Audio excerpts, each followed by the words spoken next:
got me now, feeling emotion. Look at me now, the kick of the past, fun to do my knees. Take the salvation of me gonna scream. Greetings, this is Vinyl Junkie Digital Age. I'm Skelly and welcome to this review or listening party, whatever you want to call it. That first piece of music was from a record on the Harvest record label because it was a very early electric light orchestra track when Roy Wood and Jeff Lynne both led the band. There's been a lot of misunderstandings as to why Jeff and Roy split and Roy Wood went off to form Wizzard. Some say there were differences of musical opinion and the direction they wanted to go in. Some say it was due to management issues. Well, let's dispel all the myths now and tell you straight. The powers that be, and these are the people above our heads, often unelected, unaccountable and faceless, made decisions that Jeff and Roy were such good frontmen and songwriters they shouldn't both be in the same band. And that's why Roy went to form a different group. He didn't want to muck up ELO's chances of success. So he says, okay, I'll go off and do something else. I won't argue, I won't fight it, I'll just go off and do something else. And our review video channels that you're watching me on now are also under threat from so-called powers that be. They seem to think we're made of money. They seem to think the records we review for you and everything that goes along with it is all given to us and we're funded. We're not. If you look at my subs, you tell me how many subs I've got, and it did go down a couple just this week. So we need a minimum of 1,000 subs to earn anything at all, and even then it's very, very small amounts in the initial stages. Once you're well established and you've got thousands and thousands and thousands of followers and subscriptions, then you start to make a few quid. But until then, you make virtually nothing. So that's enough blethering about that and management decisions affecting us in bands or review channels or whatever. Let's move on to Electric Light Orchestra's Out of the Blue album. So after Roy went off to form Wizzard, Jeff then forged forward with the Electric Light Orchestra, cutting some very fine albums. But his magnum opus, in most people's opinion, including mine, was his Out of the Blue set. This album came out as a double album. And you know, just recently we were reviewing Elton John's Goodbye Yellow Brick Road. The 70s bigger acts risked everything to release double albums. Now, in real terms, in the CD age, this record contains no more tracks than you would have probably have got on a CD in the CD age. But in the age of the vinyl, in the 1970s, to have a double record like this with as many tracks as this has got on it would require two vinyl discs. There's the outside of the spaceship, isn't it fantastic? So this album then represented in the 70s a risk. Most record companies were a little bit wary of releasing double albums because they traditionally didn't sell quite as well as their individual single disc counterparts. Now, somebody also commented recently on my use of incense burning sometimes on my channel when I'm doing a video, and it's a very nice thing to have. I mean, it smells great, but the real reason is that it's summer here in the United Kingdom and we're trying to keep the flies away, and flies don't like incense smoke, and in an age where they're trying to outlaw just about everything, I imagine this will be on the list. Okay, so got my trusty notes, because even though I'm a big fan of ELO and I know them really well, I often forget things and sometimes discover stuff I didn't know. So the Electric Light Orchestra Out of the Blue album we're going to review now. It was released in the UK on the 28th of October 1977, and a few days before that on the 24th in the United States of America, because ELO were by this time selling very well in America as well. One of the few bands that exported, a bit like Elton John. The whole record was produced entirely by Jeff Lynne, but in those days he didn't play all the instruments himself. He had a proper band that he could take on the road, appear on Top of the Pops with, making all this music organically. The label for the record was the Jet record label, and those of you that have been watching things on my Facebook group, the Vinyl Frontier, I did a short video of me playing a track from this record during a listening party we had last night, and I put that up there, and you can see very clearly that the record spinning is on the Jet record label.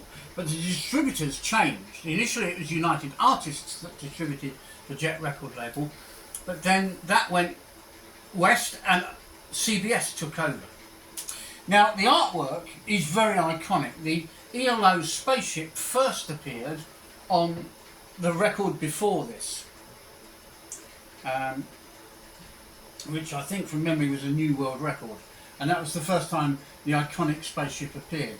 And the artist who designed the spaceship, Kosh, K-O-S-H, also did an internal part for the so-called spaceship, and there's other details we'll come to in a second. The overall art packaging was put together by a person called Shusei Nagawaha or something, and it includes a very small Concorde shaped little space shuttle, and you'll notice here the little ELO logo on the wing of the space shuttle looks a bit like a Concorde, and on the side of the vessel there, printed in letters and numbers, JTLA 823L2. And you're thinking, okay, that's your space shuttle reference number or catalogue or whatever. No, it was the catalogue number for this album. The whole package, the whole album was written in 3.5 weeks.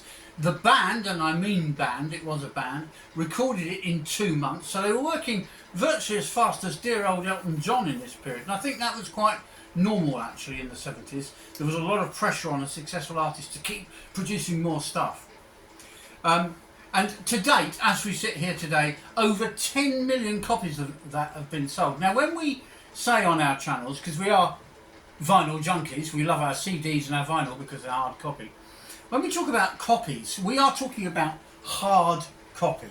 We're talking CDs, but mainly in this case, because it's a 70s record, we're talking about vinyl. And this has been reissued on vinyl a couple of times. You can get some coloured vinyl. And you can get copies of this record with a flat card cut-out model you can actually make into a 3D model by folding and bending, a bit like origami really. I didn't get that with this because this was bought for me by a very decent friend of mine called Hendy, and he paid £1 for it, and I really treasure it, A, because it's an incredible nick for £1. I mean, it has got signs of wear and tear. This is an original pressing from the 70s, but it also must have been stored, I would guess, in an attic or a basement, because right on the edge here, can you see that? It's been nibbled. Yes, it's been nibbled by a mouse or something like that. A mouse, a rodent, maybe a squirrel. Maybe it was a squirrel. Who knows? Were they an ELO fan, I wonder? In the charts it did incredibly well, even though it was a double album. In the US it made number 4, in the UK it made number 4, in Australia it made number 3, and in Sweden, why quote Sweden? I don't know, they were probably big there. Rivaling ABBA. Yeah. It made number 2 in Sweden. I mentioned that it was an entire band that made this record, so let's talk about that. Jeff Lynne was the vocals and guitars. Well, who else? Bev Bevan was on the drums. He's a Midlander. Richard Tandy, lifelong partner and friend, and almost like the brother he never had. Richard Tandy was keys, synths and guitars. He was still touring with ELO up until about 2017. He then got himself a bit unwell and had to drop out. Meanwhile, I'm getting the disc ready to excite your ears and play a little bit of something or other. Okay, and Kelly Agrucut, who stands alongside Jeff when you see vintage stuff of them on stage from that period. He was vocals, bass and percussion. Mick Kaminsky was their violin player. Hugh McDowell was the cello, and Melvin Gale was another cello player. So it was a proper band with proper musicians, and it was amazing. So the tracks on the wax, let's talk about that now. There are 4 sides to this album.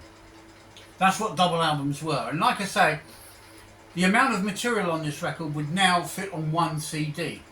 You may have noticed that some of the CDs, if you've bought them, like for example Black Ice by AC/DC, that album back in the 70s on vinyl would have had to have been a double album because it had so many tracks, I think 15 in total. So tracks on the wax, side 1 of this 4-sided disc, start with Turn to Stone. It's a well-known track. I'm not going to play it for you, you know it. You've all heard it at some point or another. The intro of it fades into a propulsive slice of pure rock and roll, barreling along. It has a tongue twister section in the middle of the track. I'm turning to stone, I'm turning to stone. Even I can't keep up with that. Superb lead and backing vocals grace the song. And the vocal sharing in the verses is in perfect harmonisation. The voices sing almost as one in places on the track. It got to number 18 in the singles chart in October 1977. I was 18 years old. You know what I'm going to say? Do the maths. So, how old am I now? See if you can work it out by the end of the video, and I'll give you a brownie point. Okay, track 2 was It's Over. Soaring vocals, a pedestrian acoustic-led strum-along kind of a track. It's got a strum-along kind of pedestrian beat, and it has a real classical feel to it, and spooky echo effects on the tagline, What Can I Do? It's a vocal refrain, and it's kind of echoed and has a special effect on it. And the special effects and the modern tech that was in at the time is used to maximum effect on this album. Number 3, Sweet Talking Woman, another single. It got to number 6 in October 1978. And then I was, how old? Come on, do the maths. If I was 18 in 1977, October, how old was I in October 1978? Right. So, Sweet Talking Woman, sweet strings, a vocoder effect on the vocal at the start of the track. And it's an elaborate and melodic, almost disco style thing. A friendly pop anthem with falsetto vocals, and again it got played a horrendous amount on the radio, so you're probably sick of hearing it, a bit like ABBA at the time. They couldn't take the needle off, could they? Loads of ABBA, loads of ELO. Track 4 was Across the Border, and this starts with railroad sounds and a slow brooding intro, and then the track speeds forward like a steam train does. Kelly Agrucut and Jeff Lynne harmonise in a kind of Beach Boys-esque kind of staccato style vocal. The instrumental middle section uses Tijuana style horns. Fascinating. Swirling strings bring the song to a climatic dead stop ending. And these notes are my notes from my listening party that I had with my lovely wife Marie last night. So, on that side of the record we're trying to sample tracks from the album that you may not have heard if you haven't got the album. So I'm going to go with Across the Border. I'm going to try sampling that. I think that's the fade out of the previous track. So listen out for the railroad sounds at the beginning. Here we go. Can you hear them?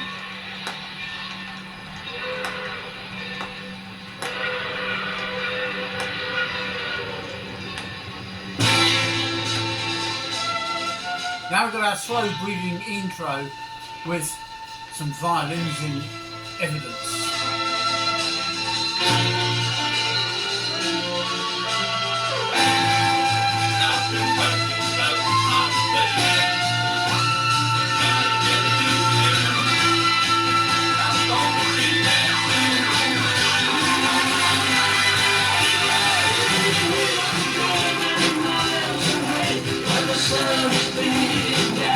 Down the Main Street.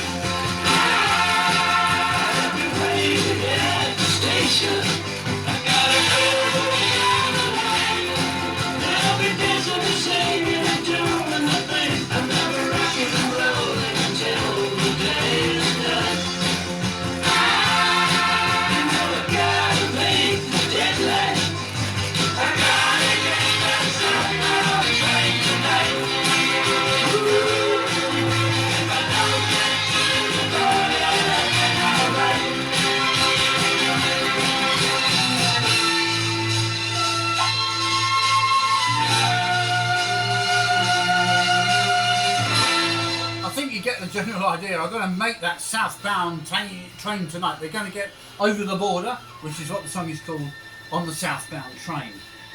The most fascinating thing about all the tracks on this album is the remarkable consistency of quality of sound. We listened to the whole of the 4 sides last night in one sitting with a nice cold drink, the incense burning to keep the flies away. Well, that's my excuse anyway. And it's as if the whole thing was one piece. It isn't meant to be a concept album. Each track can stand on its own, and yet somehow it is. It's fascinating. Have a bit more of this.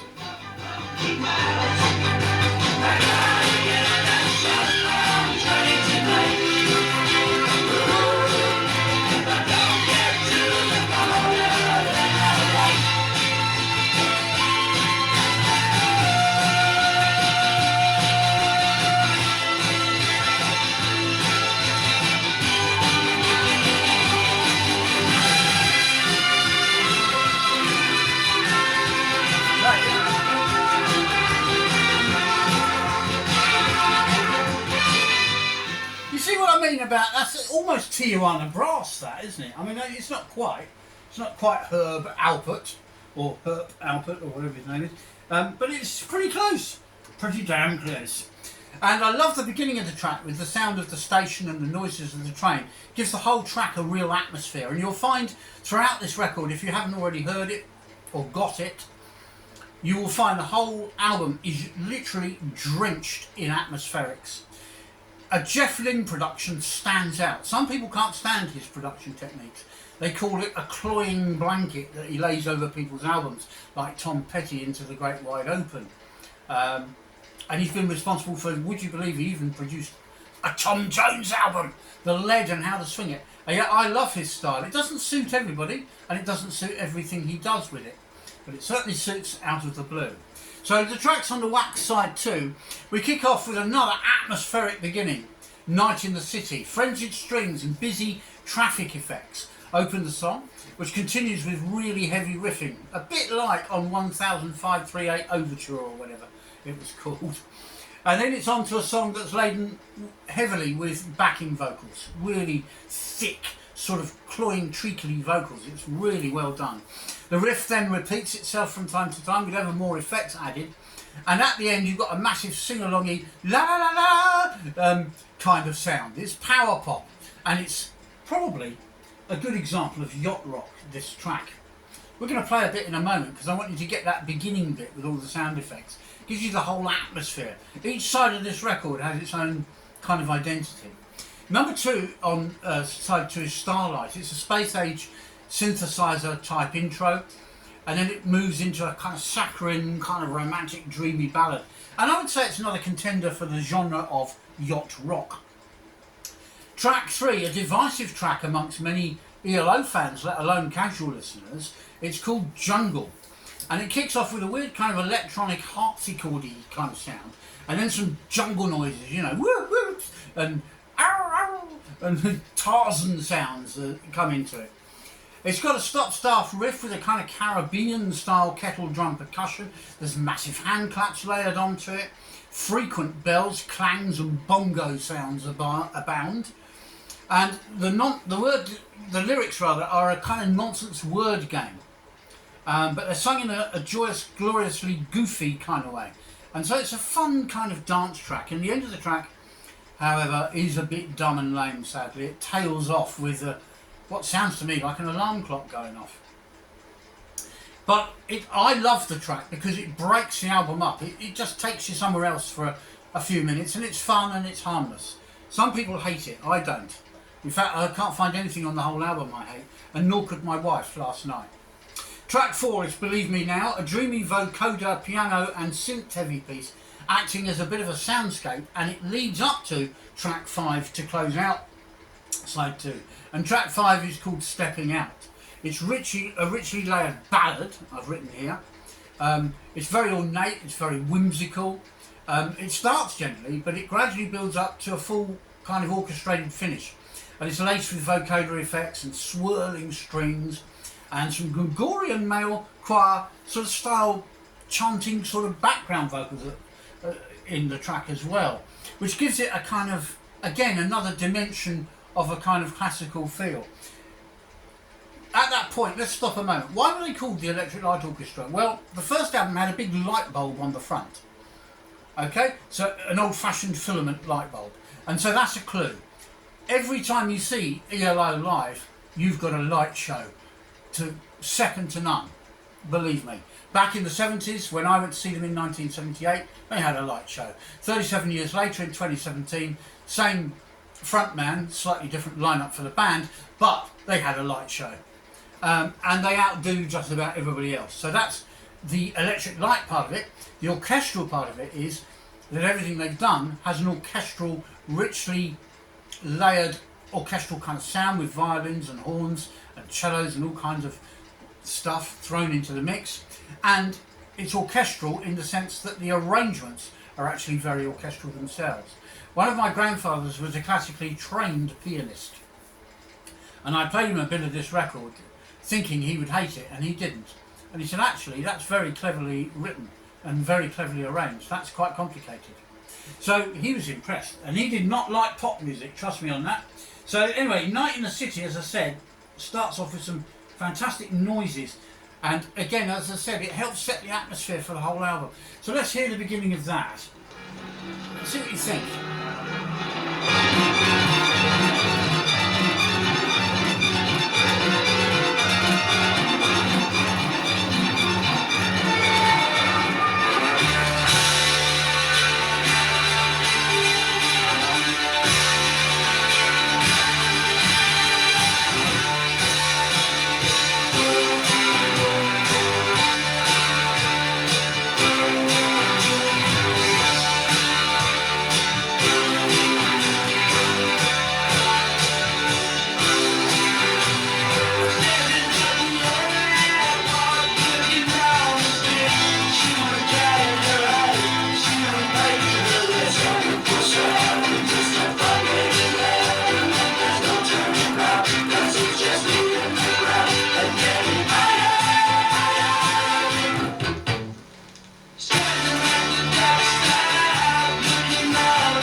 Tricks like the on the violin seep into the whole sound of the whole mix of the sound, and you think, wow, where did they get that from? You know, how did you think of that?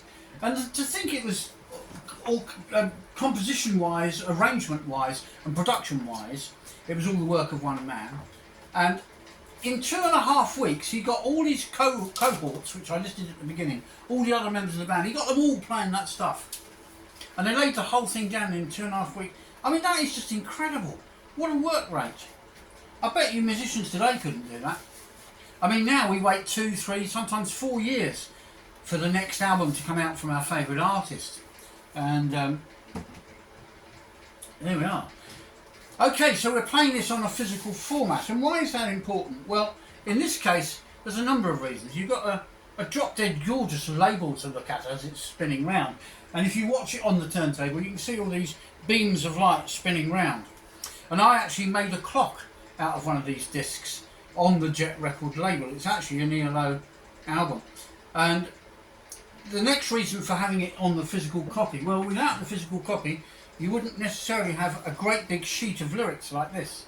Each of the discs comes with a sheet of lyrics, and the second disc, obviously on the back of the sheet, has also all the people playing on the album, who did what, and so on. Also, if you buy even CD, you don't get this massive, great display. You can put that up on display and sort of look at it while you're playing the record, and we're going to do that right now. Look at that. Isn't that something? That's spectacular. Now, don't tell me your download and your streaming gives you this amount of pleasure and tangibility, I would call it, in a way, because I'm very tactile. I don't know about you. Right, so let's move on to We're lecturing a lot today, aren't we? Tracks on the Wax, side 3. This is a 4-part conceptual piece. It's just like a suite of songs. And they're all linked together with different things, like dramatic weather sounds and so on. And the whole of the 4-song suite is called Concerto for a Rainy Day. And it is actually raining today, which is one of the reasons we decided to make our video today rather than yesterday when it was sunny, and rather than tomorrow when we're meant to be out and about. So this song suite starts off with Standing in the Rain. This was inspired by a thundery rainstorm when Jeff Lynne was actually in Sweden. And it opens with weather effects and a creepy vocoder vocal. There's heavy piano on it, swirling strings, a harpsichord kind of sound. It's got choir backing on it. It leads into a grand sort of orchestral part of the song as it evolves with heavy reverbed, echoey kind of vocals. And basically it's a moody lament laced with atmospheric noises. This is followed by part B, which is Big Wheels, an almost bluesy style slow piece about big wheels turning, building with massed vocal sort of male choir harmonies. It's got a very melodic kind of moody feel to it. It's almost actually a tearful song. I actually read one person reviewing this saying that it was actually, you know, quite tear-jerking. But it grows on you, and it's still lamenting about the rain. Track C, however, or part C, lightens the mood slightly. We're now realising it's summer because the track is called Summer and Lightning. It's thunder-laced with a classy strum salvo, and it heads off into a whimsical layered verse with a kind of almost a late Beatlesque style chorus. Yeah, Jeff Lynne was very influenced, as was Roy Wood, by the Beatles. And it has a funky dancey middle section, very melodic, and a steadily paced immersive piece. And this album works if you play individual tracks, it works if you just choose one side to play at a time, and it works if you immerse yourself in the whole thing as one. Any way you play this album, it's a delight. Part D, the 4th part of the Concerto for a Rainy Day, is the celebrated Mr. Blue Sky. It's as if after the rain, the thunder and the lightning and the big wheels turning, we're suddenly in a blaze of sunshine, in heat, if you like, with blue sky above us and everything else. Hey there, Mr. Blue, sings Jeff Lynne. This was a number 6 hit single, by the way, from January 1978. How old was I? Ah, no, you're wrong. I wasn't 19 yet. That was in August. A stomping anthemic Beatles-style nugget, I've called this. It's real pure pop, and I'd say it's a good contender for a yacht rock piece. Lynne's lead guitar rings out the melody, whilst all the bells and whistles and operatic vocals, vocoder effects and everything are layered and layered and layered to gild this inspired concerto closer, which subsides and then tails off very tastefully at the end. So, what cut shall we take from side 3 to illustrate the Concerto for a Rainy Day? Well, I think we'll track Mr. Blue Sky. You all know that one, don't you? It's a big number 6 hit, as we said. So, let's go for Summer and Lightning, which you may not have heard before. And if you haven't, you're going to hear a bit of it now. Now, I think that's... Ooh, I've accidentally got it right. Summer and Lightning.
classy, manic acoustic strumming which both started the track and then cut in just there.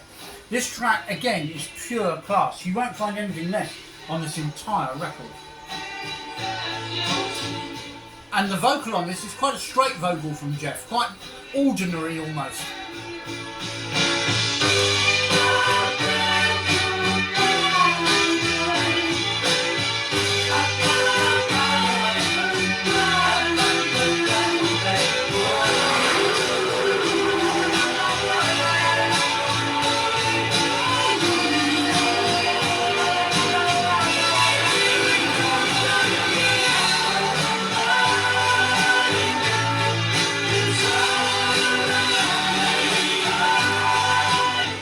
Comes again, Summer and Lightning. It's all around me, summer and lightning. And in fact, yesterday was hot, sunny and sweaty, and today is the opposite.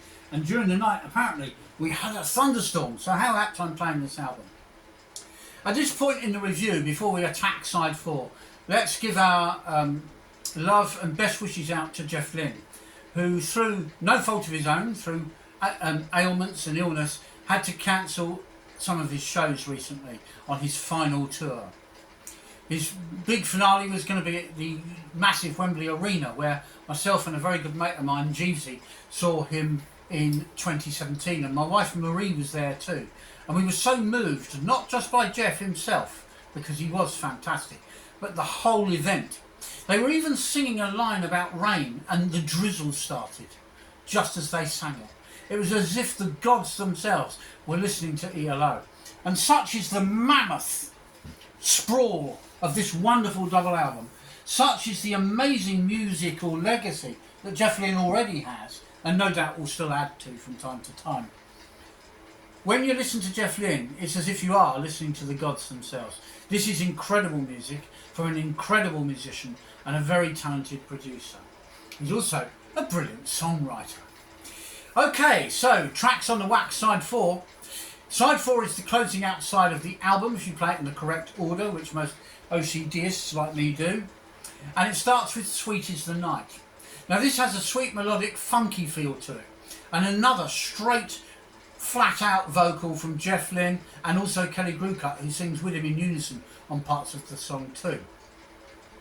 And as I said, it's a flat out vocal. That means there's no vocoders, no special effects, it's just them singing in unison. And it's a cool pop ballad with rich strings and a bit of a Beach Boys style vocal phrasing about the track. You could almost hear the Beach Boys attacking it, you know, Brian and Carl Wilson, Bruce Johnson maybe, Mike Love of course. You can almost hear them singing this one. It's a nice full-on track, full of atmosphere and sound, with a fantastic twisted guitar lick to close out the track towards the end. There then comes The Whale, which is another divisive number amongst people who've heard the album, whether they're fans or just casual listeners. Basically, it's a vast and atmospheric seascape instrumental replete with whale cries and moans. The slow, weird sci-fi opening section morphs into a slow, moody orchestral part. It's laced with aquatic, kind of immersive sounds. Well, the sea is immersive, isn't it? And kind of faint vocoder voiceovers here and there, and whale noises. There's a lot of them in it. So it's quite a classy respite from the overwhelming pop perfection of the rest of the album, which has a lot of full-on vocals. And let's face it, they are full-on vocals with all those backing harmonies going on.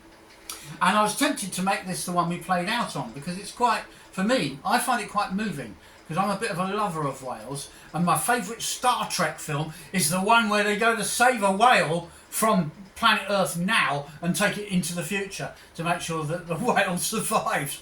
I think it's amazing. It's my favourite Star Trek movie, and it's the only one my wife will watch. It's well worth watching. Now, why am I digressing into Star Trek? Because ELO are so otherworldly, I suppose. I mean, they are, aren't they? This is a spaceship. Do you get that? They really are otherworldly, and this album, Out of the Blue, probably emphasises that more than anything.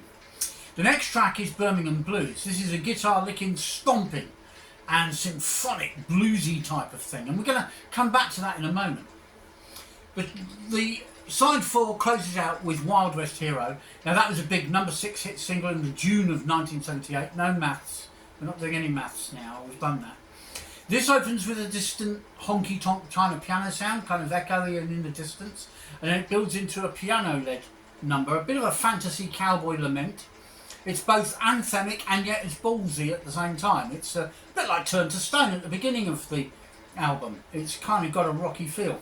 The track canters though, rather than gallops, but it evokes the Western kind of style movie kind of feel in the lyrics particularly, and comes with some surprising electric guitar and violin riffing in harmony, a bit like on 10538 Overture from all those years ago. So about halfway you get this kind of riffing bit with the electric guitar and violin. It's very good. An a cappella piece 2/3 of the way through the song lifts up the aura of it. All these tracks have a kind of aura about them, I think. And then another bluesy guitar riff before the coda of a mashed vocal closing out.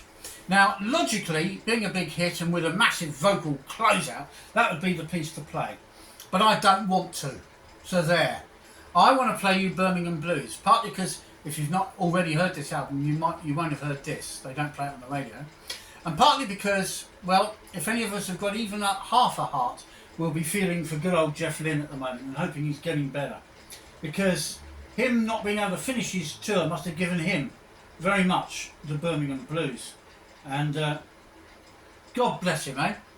Thanks for watching. Keep subscribing and supporting channels like mine, not just mine. Phil Aston of Now Spinning's worth to listen to.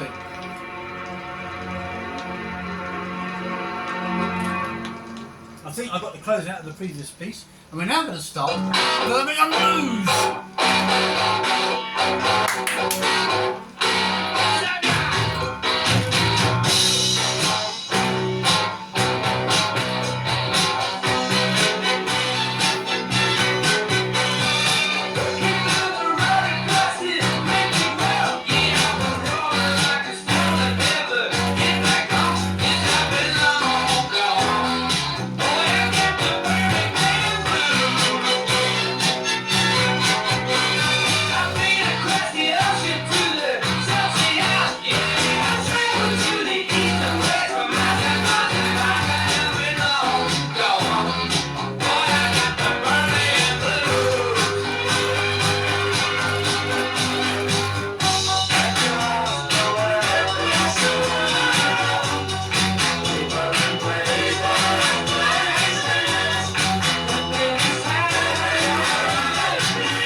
Classy acoustic little pause bit there where everything seems to fade away and you just go da da da da da da, sort of acoustic thing going on. This track is loaded with those kind of pauses and changes of pace and mood slightly all the way through the track, giving it a kind of progressive rock feel as well as being a bluesy number. The vocals are pretty straight down the line, but there's tons of mashed vocal woo-hoos all the way through, and hand claps and some out-and-out distorted guitar cuts in at one point on the track. And we're going to get to that before we go. Yes, we are!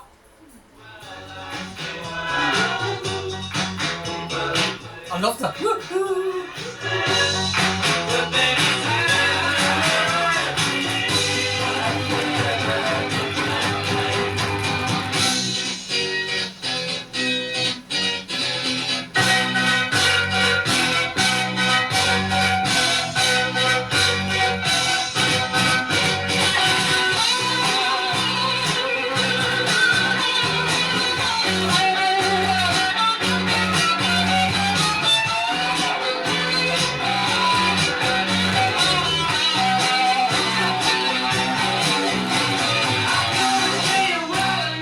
I wanted you to hear that distorted guitar piece there. Electric Light Orchestra, Out of the Blue. One of the best double albums of the 70s, if not the best, certainly a strong contender. A strong contender for yacht rock. My next video is going to be about yacht rock. What is it? How do we define it? And who are its key exponents? And are there any surprise yacht rockers out there? We're going to find out. And I've already put out on a number of groups and forums questions as to what people think yacht rock is. Keep on rocking, everyone. Keep subscribing to our channels. Thank you very much for listening. Thank you very much for watching as well. This is a fantastic album. If you want anything by ELO and you haven't got anything yet, get this first. Then I suggest you get the greatest hits. And then that's probably all you need.